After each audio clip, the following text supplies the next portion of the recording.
60% of car drivers have had problems with their cars, especially the starting system, right?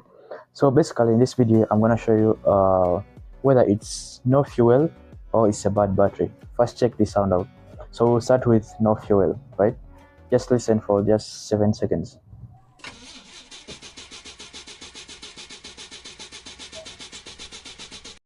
Right, so that's problem with fuel.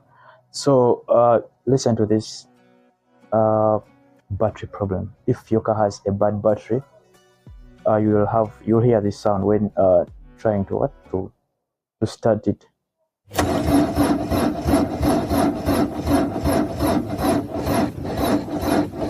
Yeah, that's perfect. So now you know the difference whether it's bad battery or just no fuel. Yeah.